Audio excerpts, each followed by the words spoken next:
Duysam yarım sesini, hissetsem nefesini. Hasret kalbimi yaktı, gece gündüz ağlattı. Hasret kalbimi yaktı, gece gündüz ağlattı.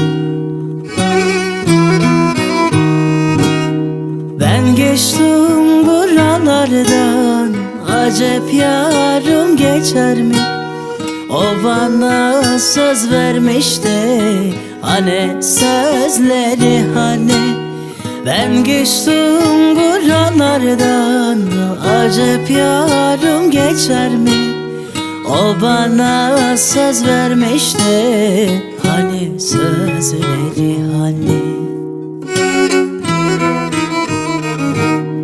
İki damla gözyaşı oldu bana mezar taşı. Sen ellerin koynunda kaldı bana gözyaşı. İki damla gözyaşı oldu bana mezar taşı. Sen ellerin koynunda kaldı bana gözyaşı.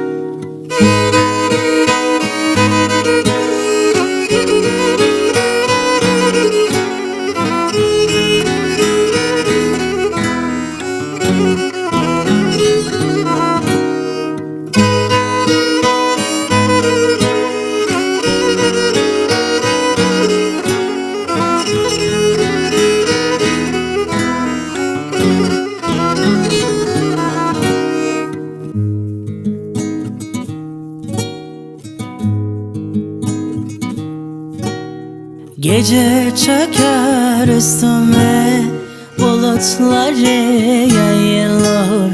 Sevdası olan yeri yürek nasıl unutur? Sevdası olan yeri yürek nasıl unutur? Ben geçtim buralardan, acep yarım geçer mi? O bana söz vermişti, hani sözleri hani. Ben geçtim buralardan, acep yarım geçer mi? O bana söz vermişti, hani sözleri hani. İki damla gözyaşı oldu bana mezar taşı.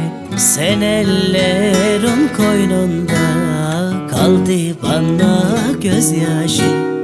İki damla gözyaşı oldu bana mezar taşı.